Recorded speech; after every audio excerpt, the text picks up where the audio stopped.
자, 이번 시간은 여러분 교재 345페이지 펴주시고요. 자, 지난 시간까지 유형상사라는 회사를 가지고 우리가 전체적으로 복습을 쭉 했었습니다. 그렇게 해서 이제 그, 시험 준비를 위한 사전 공부를 다 마쳤고요. 이 시간부터는 우리가 이제 FAT 1급에 응시하기 위한 최신 기출 문제를 풀어보도록 할 거예요. 그래서 69회 문제가 여러분 345페이지에 실려 있어요. 345페이지에 있는 제 69회 문제는 2024년도 1회차 문제입니다. 그래서 우리 교재가 지금 2025년도 교재이죠.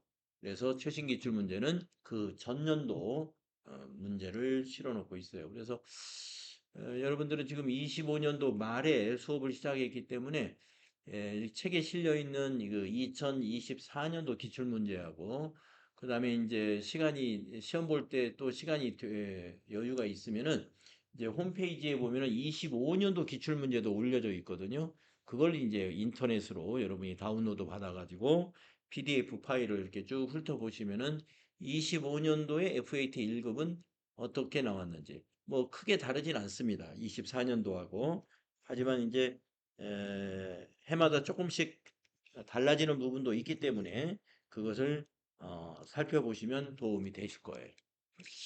자, 그러면 69회 문제 한번 같이 보도록 하겠습니다. 여러분 교재 345페이지 펴시고요. 먼저 이론 문제가 먼저 맨 앞에 나옵니다. 이론은 모두 10문제가 출제가 되고요. 한 문제당 3점씩 배점이 되어 있어요. 자, 아래 문제에서 특별한 언급이 없으면 기업의 보고 기간은 매년 1월 1일부터 12월 31일까지입니다.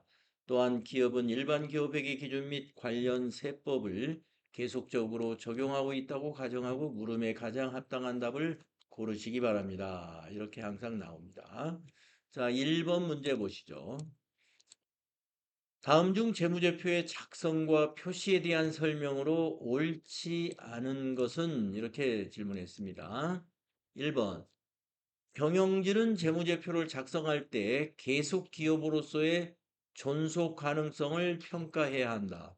네, 우리가 그 기업 우리 저 재무회계의 전제 조건 중에 계속 기업의 원칙이라는 게 있잖아요.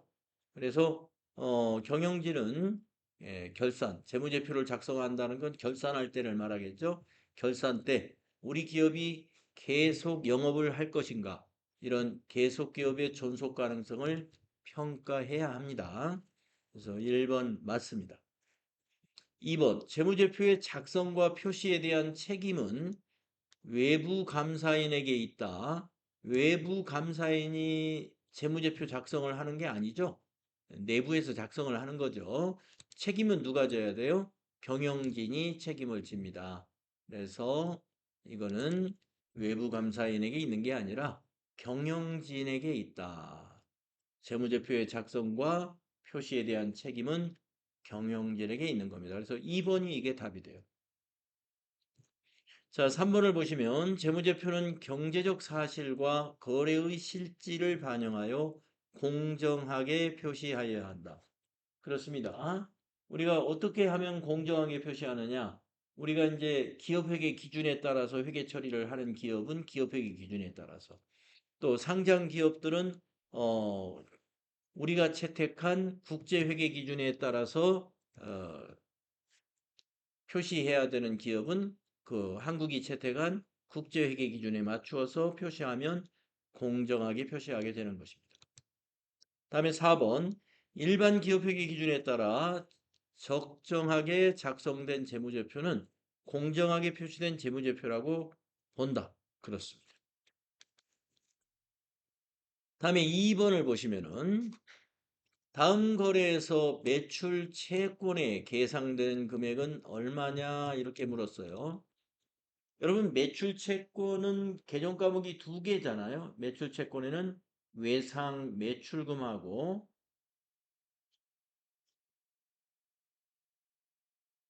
하드러움하고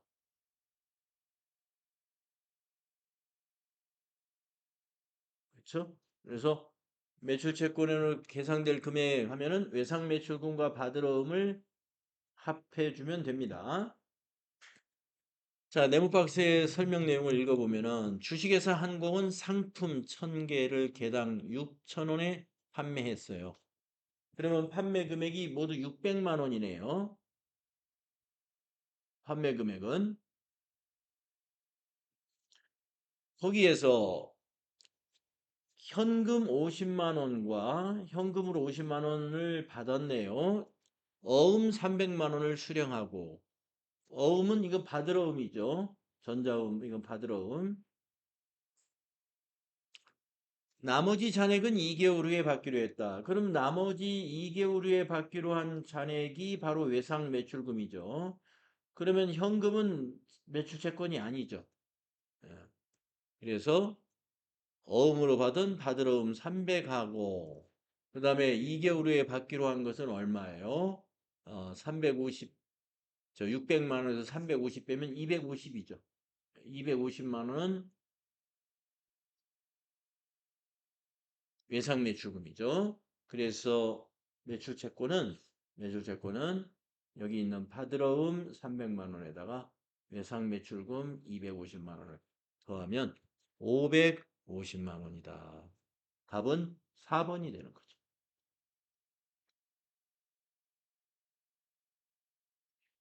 다음은 3번을 보시겠습니다. 다음 자료를 토대로 당기순이익을 계산하면 얼마인가? 우리가 원래 당기순이익은 이제 손익계산서에서 산출할 수 있는 것인데 여기 네모박스에 주어진 걸 보면 수익과 비용을 보여준 게 아니라 자산과 부채를 보여줘요.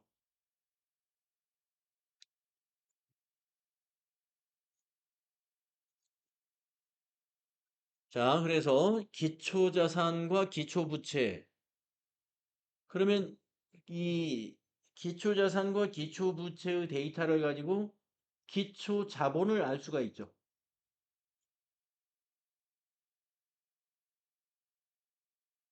기초자본.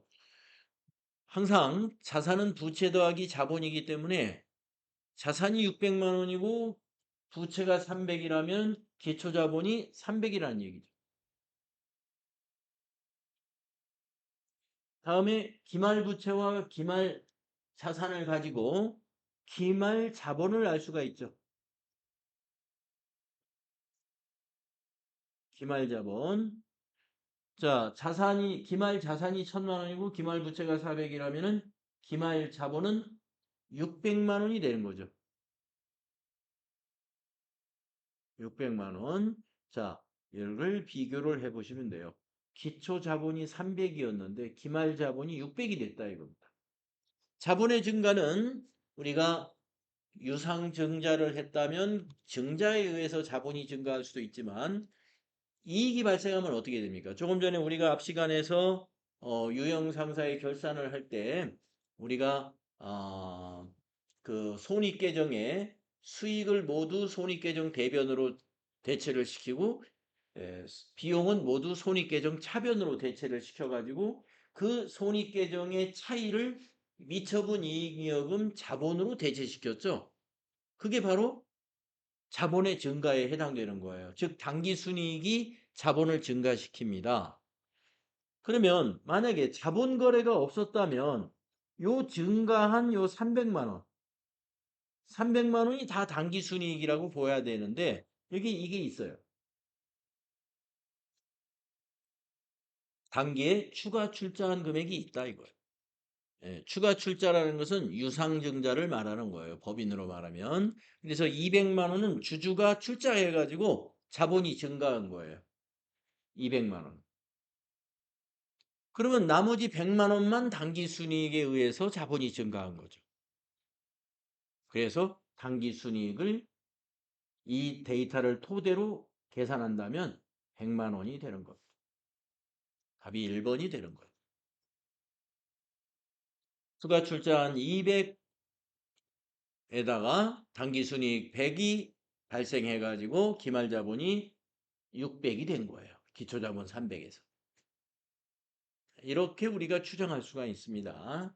그래서 당기순이익을 우리가 손익계산서가 아닌 재무상태표에 기초와 기초자산과 기초부채 또 기말자산과 기말부채를 안다면 그 자본의 증가가 얼마 되었는가를 따져가지고 이러한 자본거래에 의해서 자본이 증가한 걸 제외한 나머지는 손익거래 즉 당기순이익에 의해서 증가한 것이 되는 셈이다. 네, 요 3번과 같은 스타일의 문제는 우리가 이와 같이 기출문제 또는 모의고사 문제, 문제를 풀어보면서 우리가 이해를 해야 되는 그런 문제이고, 본문에서 뭐 이거를 이렇게 별도로 설명한 부분은 없었습니다. 그래서 우리가 시험 준비를 할 때는 문제를 많이 풀어보는 경험을 갖는 게 매우 중요합니다. 자, 다음은 4번의 문제를 보면은요. 다음 설명의 가와나의 내용으로 옳은 것은 이랬습니다.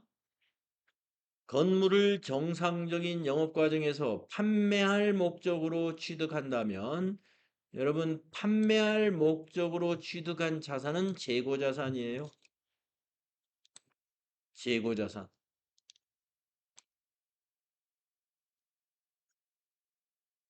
그러면 건물을 재고자산으로 보는 기업은 어떤 기업일까요? 예, 부동산 매매업을 하는 기업은 건물 같은 것을 사고 팔고 하는 부동산 매매업이 해당이 되겠네요. 그 다음에 장기간 사용할 목적으로 취득하면 네, 건물을 회사에서 사용한다 이거예요. 그러면 유형자산으로 분류하죠. 유형자산. 그래서 유형자산의 개정 과목에 건물이라는 개정 과목이 있죠. 예. 재고자산에서는 상품이 돼요. 건물이 아니라 상품. 예. 부동산 매매업에서는 건물을 상품으로 회계 처리하고 어 그러니까 판매할 목적으로 취득한 건물은 사용하려고 건물을 사면 건물이에요. 개정 과목이. 유형자산의 건물. 판매할 목적으로 샀으면 상품. 그래서 답이 4번이 되겠습니다. 개정 과목 분류에 대한 문제였어요. 다음은 5번을 보시겠습니다. 다음 자료를 토대로 2월 말 매출 총이익을 계산하면 얼마인가 그랬습니다. 매출 총이익이라 하는 것은 여러분이 손익계산서 구조에서 보시면 어떻게 돼 있어요? 매출 총이익을 어떻게 구하는 구조로 되어 있냐면 매출액에서 마이너스 매출 원가 하는 겁니다. 그래서 매출 총이익을 구하려면은 이 매출 총이익을 구하려면 매출액과 매출 원가를 알아야 돼요. 자, 밑에 자료를 보면은요. 2월에 매출액이 나와 있어요. 9만 원. 이게 매출액입니다.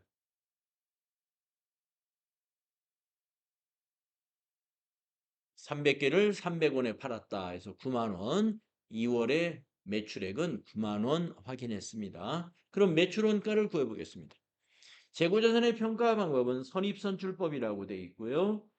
재고장을 보니까 이 매출 원가 요 300개 매출한 거의 원가를 선입선출법으로 계산해 보면 되죠. 자, 매출이 선입선출로 일어났으니까 2월 1일 전월 2월 200개가 먼저 판매가 되고 그 다음에 2월 15일 매입한 거에서 100개가 판매가 일어난 것이죠. 선입선출이니까.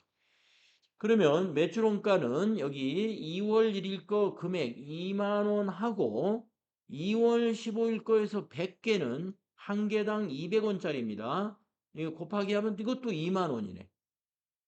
그래서 매출 원가는 2만 원 더하기 2만 원이니까 매출 원가가 4만 원입니다.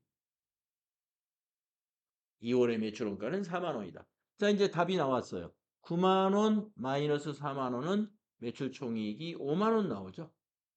그래서 매출 총이익은 5만 원이다. 이게 4번이 답이 되는 거예요.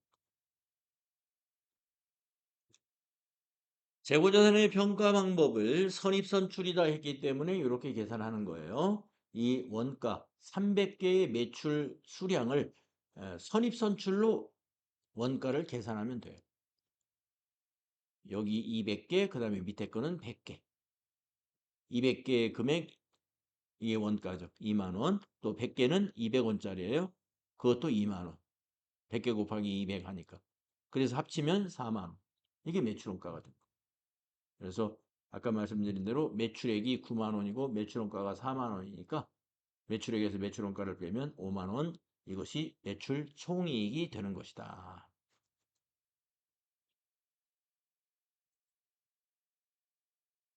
네, 이런 스타일의 문제 잘 나온. 다음은 6번으로 가보겠습니다. 다음 중 손익계산서 상에 영업이익에 영향을 미치는 개정 과목으로 옳지 않은 것은? 자, 여러분들 손익계산서 구조 다 외우셨나요? 영업이익이 어떻게 구해지는지 아시죠? 매출액 빼기 매출원가, 그 다음에 판매관리비까지 빼면 영업이익입니다. 그러면 거기에 영향을 미치는 개정 과목은 판매관리비까지가 영향을 미치니까 판매관리비가 아닌 것을 요 밑에서 곧 빼내면 돼요. 찾으면 돼요. 옳지 않은 것은 2번입니다. 자, 1번의 복리후생비는 판매관리비예요. 3번의 임차료, 이것도 판매관리비죠. 4번의 접대비, 저것도 판매관리비입니다. 그런데 2번의 잡손실, 잡손실은 영업외 비용으로 분류합니다. 잡이익은 영업외 수익으로 분류하고, 잡손실이 영업외 비용이기 때문에 영업이익에는 영향을 주지 않죠. 당기순이익에는 영향을 주겠습니다. 그래서 6번 문제는 손익계산서의 구조를 알고 그 다음에 판매관리비와 영업의 비용을 구별할 수 있으면 맞출 수 있는 문제죠. 이 정도 문제는 쉽게 맞출 수 있어야 됩니다. 다음 7번을 보시면 다음과 같은 회계처리 누락이 25년도 손익계산서에 미치는 영향으로 옳은 것은? 회계처리의 누락이 25년도 손익계산서에 미치는 영향으로 옳은 것은? 자, 이것을 누락했으면 어떤 영향을 주겠느냐? 당기순이익에. 당기순이익이 어떻게 되겠느냐 하는 거예요. 이걸 누락했으면. 자, 그러면 뭘 누락했냐면은 주식회사 한국은 25년 11월 1일에 가입한 1년 만기 정기예금, 정기예금 1,000만 원, 연 이자율이 3%예요. 월할로 이자를 계산한다 할 거고, 이것에 대한 이자 경과분을 계상하지 않았다. 자, 그러면 예금에 대한 이자는 이자 수익이잖아요. 수익을 계상하지 않았다는 말이죠. 그러면 당기순이익이 작게, 즉 과소계상되어 있겠네요. 이자 수익을 인식하지 않았으므로 과소계상이 맞습니다. 그러면 1번 아니면 3번이 답이라는 거죠. 이자 수익을 계상하지 않았으니까 당기순이익이 작아졌죠. 그러면 1번은 5만 원, 3번은 25만 원이다 이렇게 나와 있어요. 그러면 계산을 해보면 되죠. 몇 개월치를 누락시켰느냐 이자를 11월 1일에 가입했어요. 그러면 결산일까지 11월과 12월 두 달치 이자입니다. 그러면 1,000만 원이 예금이죠. 곱하기 연이자율 3% 하면은 1년에 3%다. 30만 원이죠. 30만 원이 1년치 이자예요. 그러면 30만 원을 두 달치만 계산하려면 곱하기 2 나누기 12 하면은 이게 두 달치죠. 12분의 2. 그래서 30만 원, 1년에 30만 원이니까 30만 원 곱하기 2 나누기 12로 월할 계산해 보면 5만 원이 나옵니다. 5만 원. 두 달치 이자는 5만 원이다 이거예요. 5만 원. 따라서 답은 1번이 되겠습니다. 당기순이익이 5만 원 과소계상이 된다. 네. 이런 식으로 답을 찾으면 됩니다. 자, 다음 페이지 8번을 보시면은요. 예, 8번, 9번, 10번은 이제 부가가치세 세무 이론이 되겠습니다. 다음 중 부가가치세 납세 의무에 대해 바르게 설명하고 있는 사람은 자, 재화를 수입하는 사람도 부가가치세 납세 의무가 있어. 그렇습니다. 재화를 수입하면 우리가 국내에서 소비하는 거죠. 우리가 부가가치세는 소비지국 과세 원칙, 소비하는 국가에서 과세하죠. 그래서 납세 의무가 있습니다. 수입하면. 그 다음에 사업자 등록을 하지 않으면 부가가치세 납세 의무가 없다. 그럴 리가 있겠어요? 가산세까지 더 납부를 해야 되죠. 그래서 틀렸죠. 수연이는. 그럼 이 질문이 다르게 설명하고 있는 사람을 물어봤어요. 그러면 답은 진수 1번이 답이 되겠네요. 진수가 답이 됩니다. 나머지는 다 틀렸겠죠. 자, 세 번째 민혁이는 뭐라고 그랬느냐. 면세 사업자도 부가가치세 납세 의무가 있어. 면세 사업자는 부가가치세를 납부하지 않습니다. 부가가치세법상 아무런 의무가 없는 사업자예요. 그 다음에 세진이는 국가나 지방자치단체는 부가가치세 납세 의무가 없어. 예, 국가나 지방자치단체도 과세 사업을 과세 재화나 과세 용역에 대해서 공급이 있을 때는 납부를 해야 됩니다. 예, 납세 의무가 없는 사람은 면세 사업자만 납세 의무가 없어요. 예, 면세 사업자를 제외한 모든 단체나 국가까지도 부가가치세 납세 의무가 존재합니다.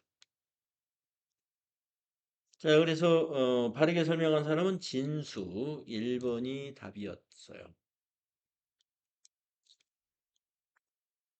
다음은 9번 문제 보도록 하겠습니다. 다음 중 부가가치세법상 영세율 적용 대상에 해당하는 것은 모두 몇 개인가? 예, 영세율을 모두 찾아보면요. 가번 선박 또는 항공기 외국 항행 용역. 예, 외국 항행 용역 요거 영세율이에요. 수출하는 재화. 네, 수출 영세율입니다. 국외에서 제공하는 용역. 예, 국외에서 제공하는 것은 영세율입니다. 국가나 지방자치단체에 무상으로 공급하는 재화 및 용역. 이건 국가나 지방자치단체는 국내에 있는 거잖아요. 그러니까 이거는 영세율이라 하지 않고 국가나 지방자치단체의 법인이 무상으로 뭔가를 주잖아요. 그러면 면세 해줘요. 면세. 네, 면세. 영세율이 아닙니다. 그래서 여기서 영세율은 가나다입니다. 그래서 세 개.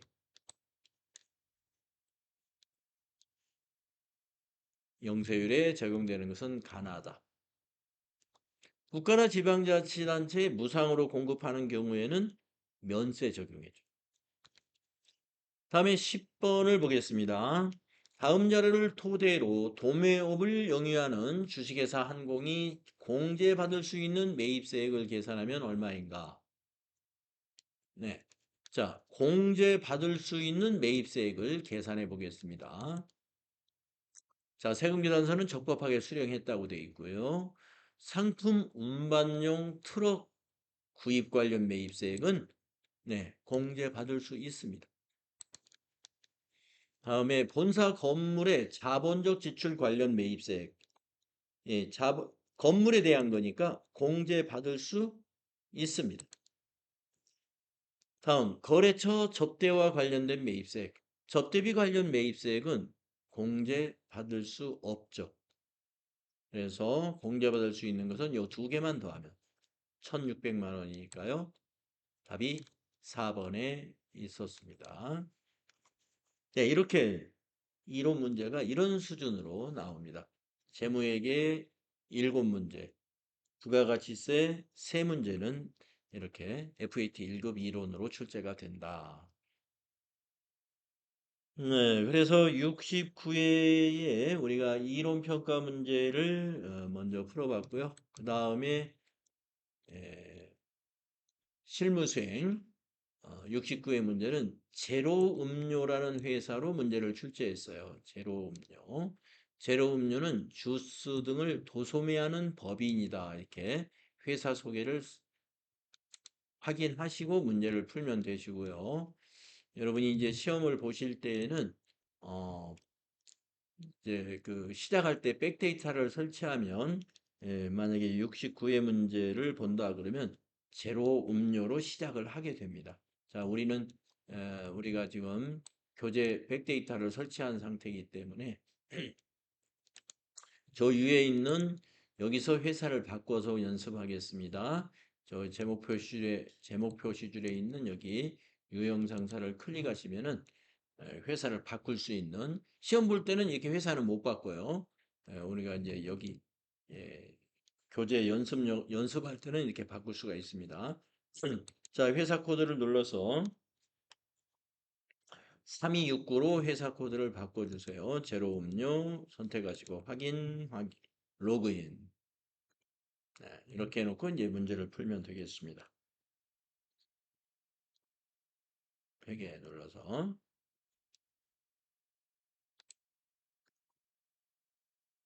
자, 이 실무수행 유의사항은 우리가 유형상사에서 우리가 이 내용을 다 여러분에게 설명드렸기 때문에 더 이상 설명할 것은 없고요. 기초정보관리 이해. 자, FAT 1급에서 기초정보관리에 관한 문제가 2개가 나와요. 자, 회계 관련 기초정보는 입력되어 있다. 자료 설명을 참고하여 수행과제를 수행하시오. 거래처 등록하라는 문제를 냈습니다. 여기 자료 설명과 수행 과제를 읽어보면 돼요. 직원 휴게실에서 사용할 안마의자의 렌탈 계약을 체결하고 고객 제휴 할인 카드를 발급받았다. 거래처 등록을 하시오. 자, 코드는 이렇게.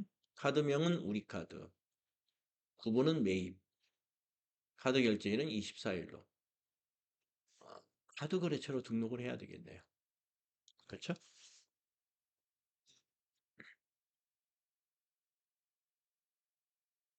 자, 그래서 어디로 가시느냐 하면요.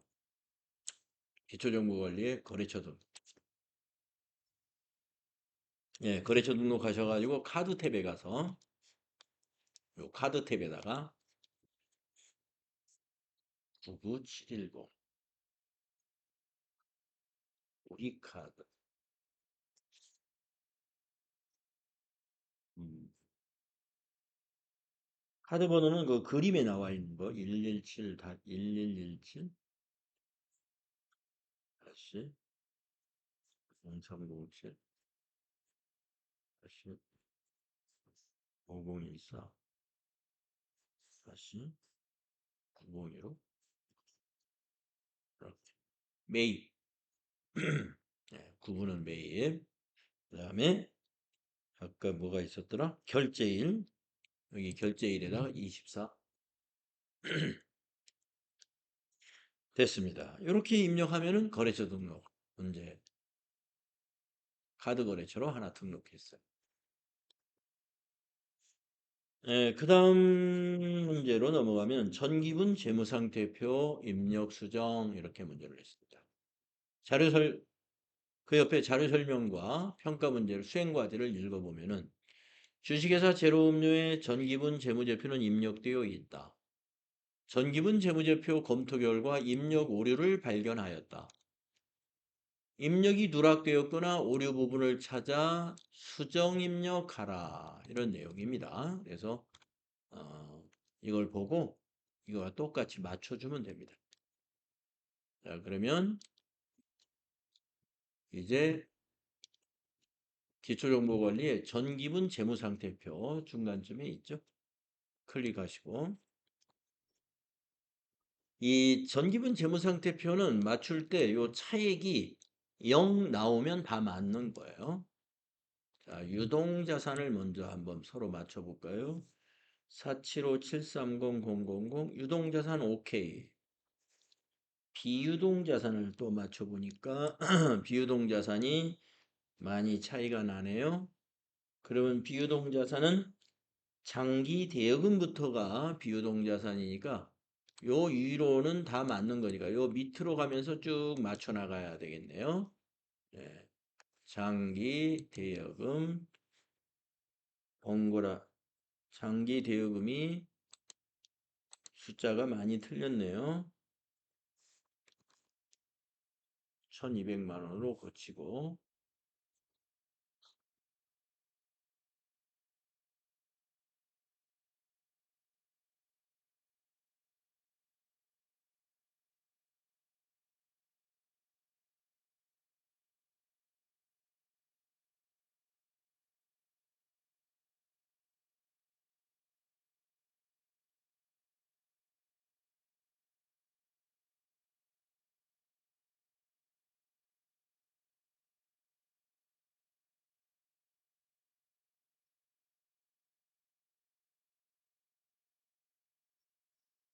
뭐 비품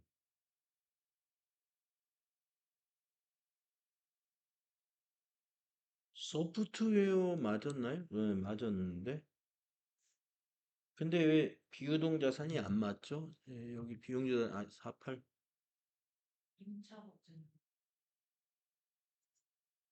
음, 기타 비유동자산.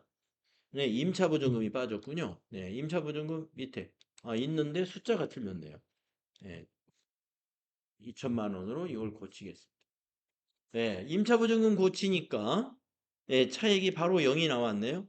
그럼 부채와 자본은 볼 필요가 없어요. 네, 부채와 자본이 맞기 때문에 차액이 0 나오는 거니까. 네, 이런 식으로 전기분 재무상태표를 입력 수정하는 문제는 차액이 0이 나오면 다 맞는 걸로 확인하시면 되겠습니다. 네, 그래서 기초정보관리 문제 두 문제 해결을 했네요. 다음은 거래자료 입력 문제로 가보겠습니다. 실무 프로세스 자료이다. 자료 설명을 참고하여 수행과제를 수행하시오. 이랬어요. 3만 원 초과 거래 자료에 대한 영수증 수취 명세서 작성. 자, 주차 영수증이 있고요. 오른쪽에 보시면 자료 설명. 관리부 업무용 차량에 주차비를 현금으로 지급하고 받은 영수증이다.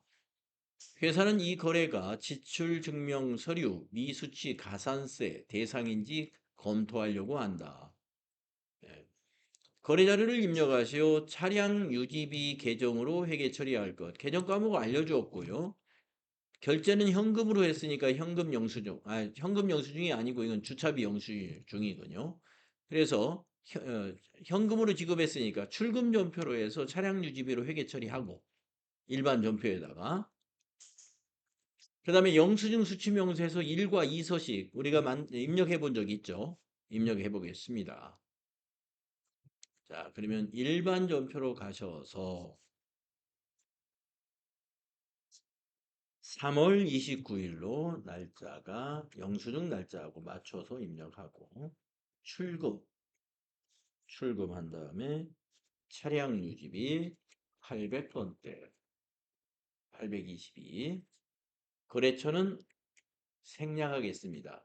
비용은 거래처를 꼭 넣어야 되는 건 아니니까 이것도 적여도 생략하겠습니다. 시험 볼 때는 생략을 할 곳은 과감히 생략하면 됩니다. 네, 금액에다가 3,300만 원. 그러면 차변의 차량 유지비, 대변의 현금 됐고요. 그 다음에 수행과제 1번은 이렇게 했고 2번을 하러 가겠습니다. 2번은 영수증 수취명세서 여기에 있죠. 클릭해 주시고 영수증 수취명세서 2번 탭에 와 있는데 두 개의 데이터가 입력돼 있죠. 그 세 번째 줄에다가 추가 입력하라는 거예요. 2025 0329 상호는 공항주차장. 성명은 김원배. 서울특별시.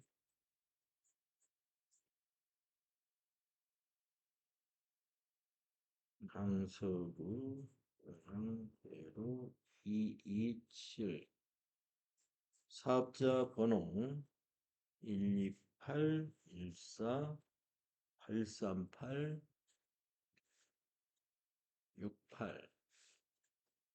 거래 금액은 33,000원.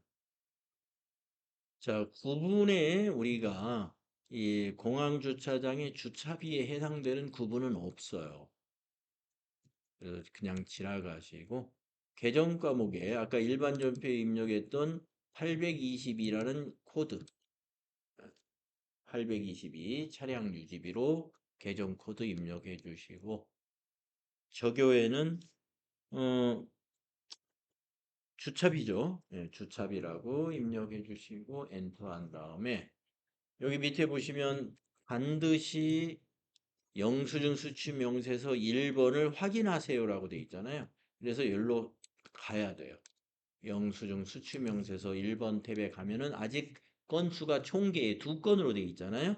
그래서 여기 보면은 명세서 2 블록이라는 단추가 있어요. 이걸 클릭해 줘야 돼요. 그래야 이게 3으로 바뀌죠. 어.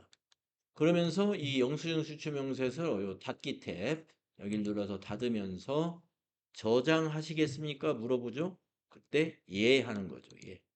그렇게 해서 저장까지 해줘야 돼요. 네, FAT 1급에서 영수증 수취 명세서 작성하는 문제 이렇게 한 문제 나올 확률이 매우 높습니다. 자, 그러면 이번 시간에는요, 69의 거래자료 문제 1번까지만 하고 다음 시간에 2번부터 이어서 같이 또 풀이해 드리겠습니다.